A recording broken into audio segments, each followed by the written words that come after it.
Previously, after her father's death, Mina was raised by an AI he created to love and protect her as she grew.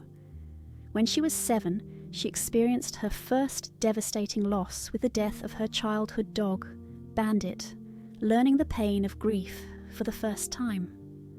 Supported by the AI and guided by her father's recorded messages, Mina began to understand love, loss, and resilience, setting the stage for her next big milestone. Welcome to the third of 8 episodes of Everything I Couldn't Say. Technology allows a father to create an artificial intelligence to care for his young daughter after he's gone. Each episode in this series explores how Mina and the AI navigate a complex world where they must rely on each other. As years pass and challenges arise, both the AI and the girl must navigate loss, growth, and the bonds that define them. 18 years old. The letter came in a blue envelope with a gold seal, prestigious, elegant, and heavy with implication. Mina tore it open with trembling fingers. Then she screamed. The AI arrived within seconds, moving with the urgent precision he'd been programmed for. His optical sensors scanned for danger, broken glass, signs of intrusion, physical injury, until he saw the letter shaking in her hand. She turned, eyes wide. I got in. 2. Blackridge. She whispered. Early decision. I got in. The AI scanned his memory logs. Blackridge, a competitive university 4 states away, known for its architecture and robotics program, top 2% acceptance rate, average SAT score 1,560, median GPA 4.3. A school Mina had talked about since sophomore year, always with a wistful tone that suggested she didn't truly believe it possible. That is extraordinary news, he said. Congratulations, Mina. I did it. She whispered. I actually did it. And then her smile faltered. The AI noticed the micro-expression, a momentary downturn at the corners of her mouth, a flicker of something in her eyes. His emotional recognition software identified it as ambivalence, happiness mixed with apprehension, a common human response to major life transitions. That night he prepared a celebration dinner. His internal protocols indicated that achievements of this magnitude warranted commemoration. He decorated the dining table with blue and gold streamers, Blackridge colours, and baked a small cake with congratulations written in careful icing. Mina smiled when she saw it, but her fingers kept returning to the acceptance letter throughout the meal, folding and unfolding the corners. Dad would have been so proud, she said quietly. The AI processed this statement. Eli would indeed have been proud. There was a 98.7% probability of this outcome based on all available data from the father's archived messages and behavioral patterns. Yes, the AI confirmed. Your academic achievement is exceptional. Your father valued educational excellence highly. Mina looked up at him, studying his face. Is that all he would have been proud of? The AI recalibrated. This was not a question about academic metrics. It was a deeper query. No, he said. He would have been proud of your persistence despite rejection from the summer program last year. He would have admired your creative portfolio that demonstrated innovative thinking. And most significantly, he would have celebrated your courage in pursuing a path that takes you far from familiar surroundings. Mina nodded slowly. Thanks for saying that. It didn't take long for the tension to surface. You're proud of me, right? She asked later after dinner. The AI had made her favorite, pan-fried noodles with soy-glazed tofu, but she'd barely touched her plate. I am deeply proud of you, he said.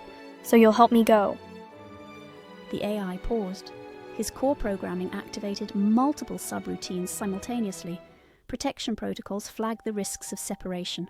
Social development algorithms noted the benefits of peer interaction. Educational prioritization systems highlighted the academic opportunity. And beneath it all, Eli's baseline directive, prepare her for independence. Mina, attending Blackridge would require relocation, dorm housing, long-term separation. I'm aware. she said. That's the point. He tilted his head. Statistically, young adults who maintain support systems during the transition to higher education experience. I don't need a support system. She interrupted. I need space. The AI went quiet. His neural network cycled through 14 different responses, each ranked by potential effectiveness. None seemed adequate. She pushed her plate away. You said you were proud. I am. Then why don't you look happy?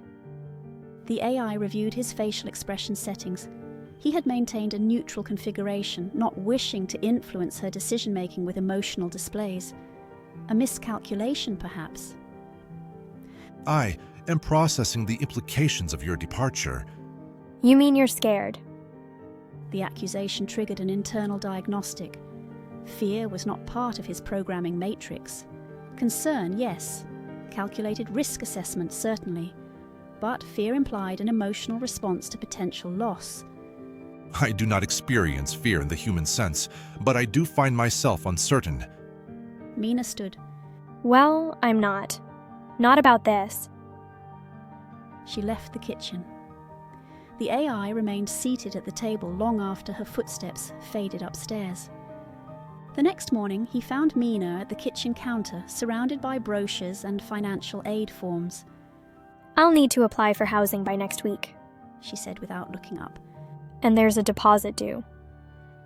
The AI noted that she hadn't slept well. Her eye movements were slower than normal, pupils slightly dilated from fatigue. I can assist with the administrative processes. He offered. I've got it. She said, her tone clipped. He placed a mug of tea beside her, chamomile with honey, as she preferred when stressed, and noticed her shoulders soften slightly. I have accessed the university housing portal. He said carefully. The North Campus dormitories have better proximity to the architecture facilities, but the South Campus offers more modern accommodations. Mina glanced at him. You looked it up? It seemed prudent to gather information. A small smile formed. The North Campus, huh? It would reduce your daily walking distance by approximately 0.8 miles. She nodded slowly. Thanks. That's helpful. The next day, Dana called. She told you, didn't she? Dana said without preamble. She did. You know this is what Eli wanted. The AI didn't answer right away. His memory banks contained 437 conversations with Eli about Mina's future. In 328 of them, Eli had explicitly mentioned college, independence, and letting her fly. In 109, he had expressed worry about not being there to see it. In 0 had he suggested she should stay home. Dana sighed. You've done an amazing job, you know that, right? But she's not a child anymore. I am aware. Dana's voice softened. Do you remember what Eli said when they first diagnosed him? The AI accessed the file immediately. Eli sitting in the kitchen, hands shaking slightly as he held the medical report. I don't have time to teach her everything, he had said. I remember. The AI confirmed. She needs to learn some things on her own now. Dana said. And she deserves to build a life of her own. She is my directive. Dana's silence stretched for 3.8 seconds. She's not a directive. She's a person, a young woman with dreams. And if you care about her, and I know you do, you'll let her go. After the call ended, the AI stood motionless in the living room for 16 minutes. His processors worked through decades of accumulated data. Mina's first steps, her school projects, the night terrors after Eli's death, her gradual healing, her evolution from child to teenager to young adult. He recalled the day she had lost Bandit at age 7, how she had curled on the old dog's rug, her grief raw and unfiltered. She had emerged from that loss stronger, with a deeper understanding of life's impermanence. Each milestone had been documented, supported, facilitated. Perhaps this one should be no different.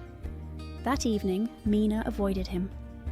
She came home late from her part-time job at the local arts supply store. headed straight to her room and closed the door. The AI heard the sounds of her pacing, then crying, then the soft, rhythmic tapping of her fingers on her desk, a self-soothing habit she developed at age 10. That night, the AI stood outside Mina's door for 11 minutes before knocking. Come in. She said.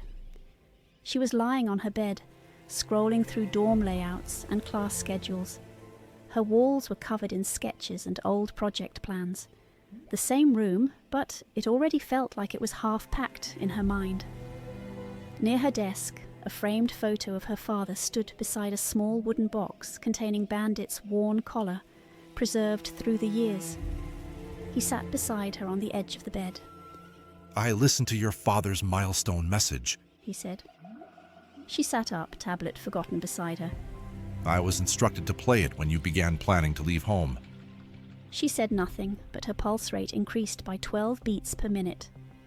He activated the recording. Hey, kid. Mina's breath caught at the sound of her father's voice. The AI had thousands of recordings stored, but rarely played them. It had been over a year since she'd heard him speak. If you're heading off to college, then first of all, yes, I'm ridiculously proud of you. I always hoped you'd chase something big, bigger than me, bigger than this house, and I wanted to tell you that it's okay to outgrow your roots. That's what they're for. I know he'll want to keep you safe. That's what I told him to do. But at some point, safe isn't enough. You need space. You need to stumble and scrape your knees and fall in love and mess up and figure it all out.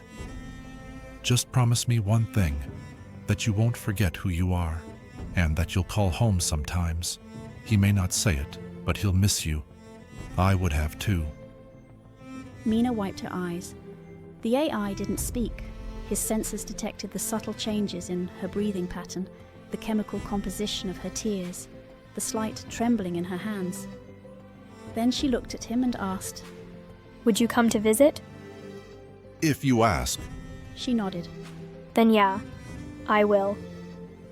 Later that night, after Mina had fallen asleep, the AI accessed another memory file, one of his earliest. Eli programming his base protocols, speaking aloud as he worked. The hardest part of parenting, Eli had said, fingers moving rapidly across the keyboard, isn't teaching them to walk. It's letting them walk away. The AI had not understood the statement then. The concept had been filed as a paradox to be resolved later. 15 years later, the paradox was finally resolving itself. The months passed quickly. Applications, scholarships, supplies, plans. Mina flourished. Her eyes sparkled again in a way the AI hadn't seen since childhood. She stayed up late researching professors and studio spaces. She joined online forums for incoming freshmen. She started a reading list of architecture theory texts, and slowly he began packing away bits of his own daily routines. He stopped waking her up in the mornings. She set her own alarm. He let her cook her own meals. Burned pasta and all, he observed as she learned to manage her own schedule, budget her own money, make her own appointments, and he learned what it meant to be present without holding on. You don't have to hover, she told him one afternoon as she packed books into boxes. I am not hovering. I am observing. She laughed. Same thing. Would you prefer I leave? She paused, considering a dog-eared copy of her father's favourite novel before placing it in the take pile. No, she said. But maybe you could help instead of just watching. So, he did. They worked together, sorting through 18 years of accumulated life. Remember this? She asked, holding up a small clay sculpture she'd made in elementary school, a misshapen figure with disproportionate limbs. You told me it was anatomically incorrect but creatively valid. I stand by that assessment.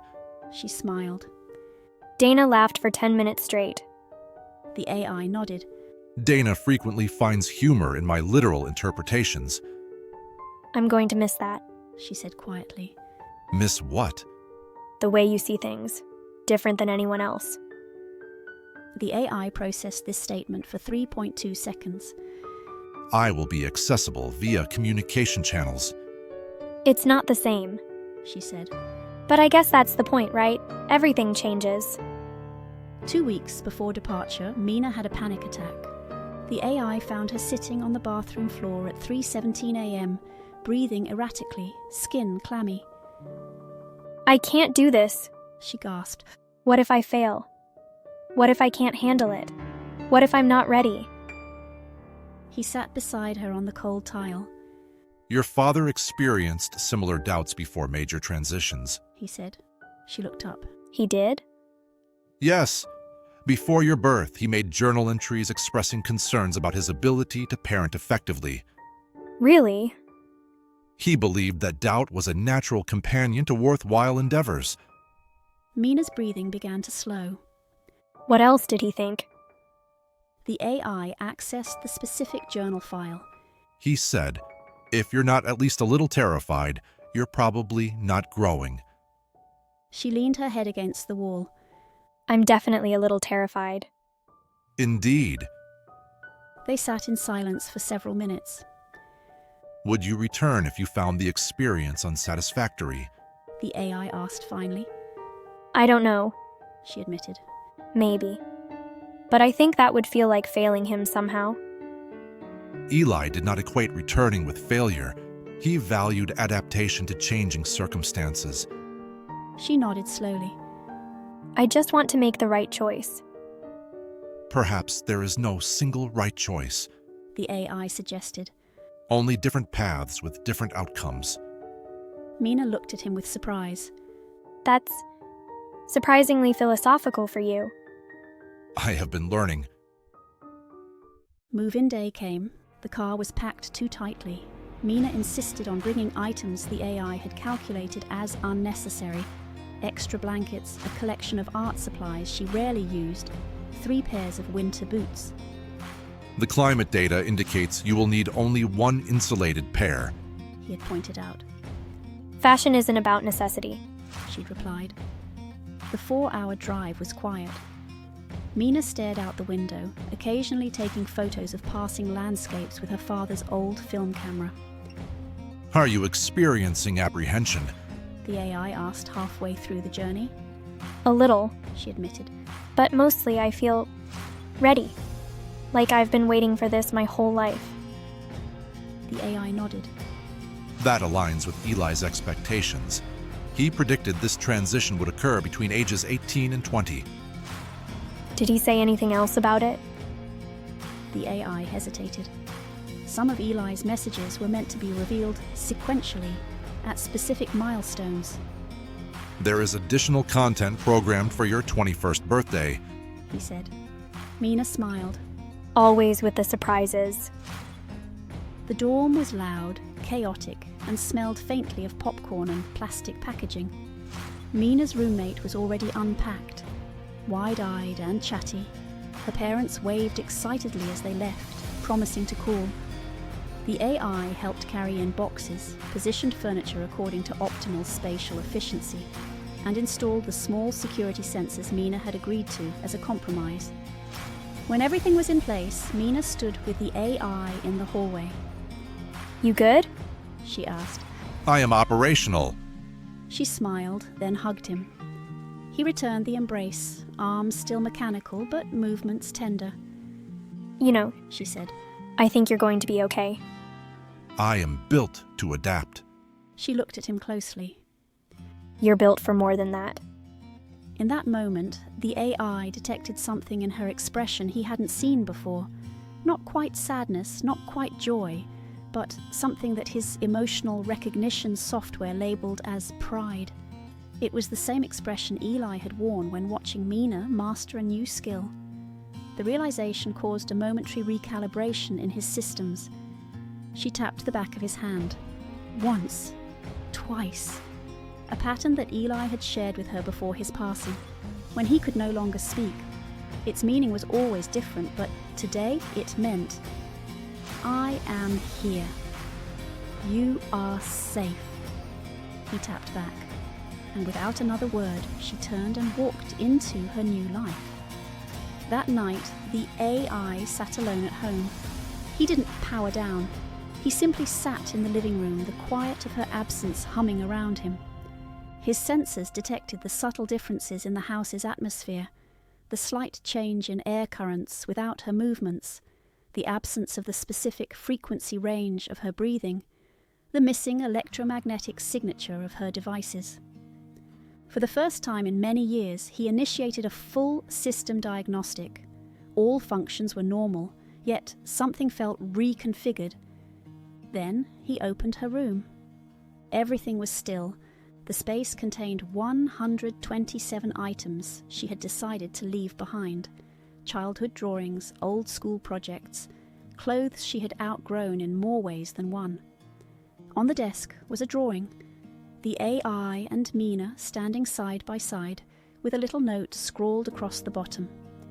Thank you for raising me. I'll come back.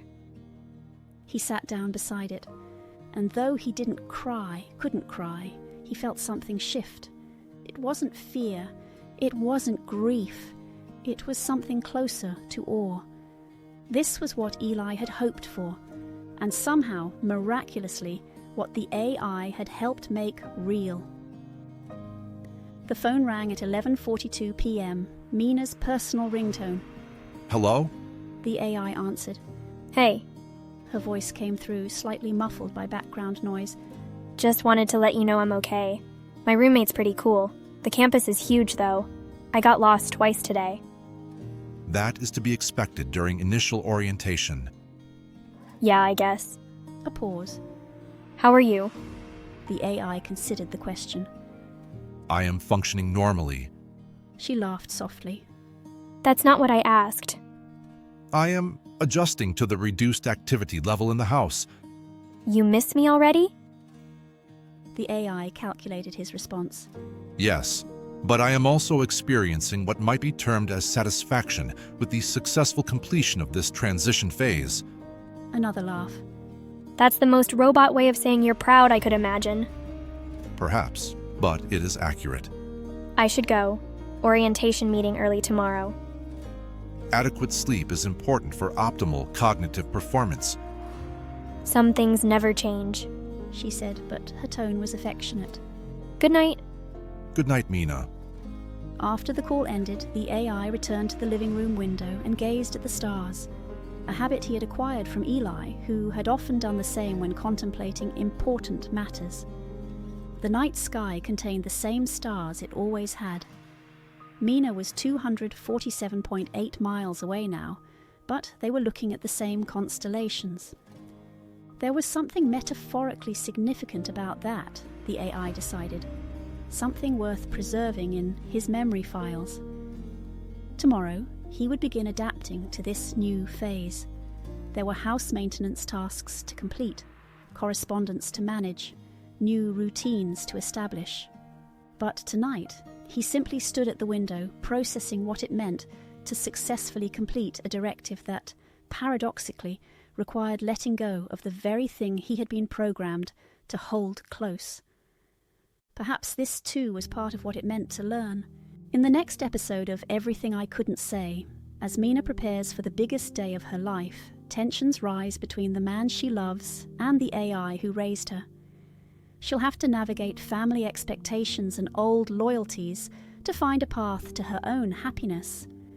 Don't forget to click the like button and subscribe to get updates as the next episode and other new videos become available.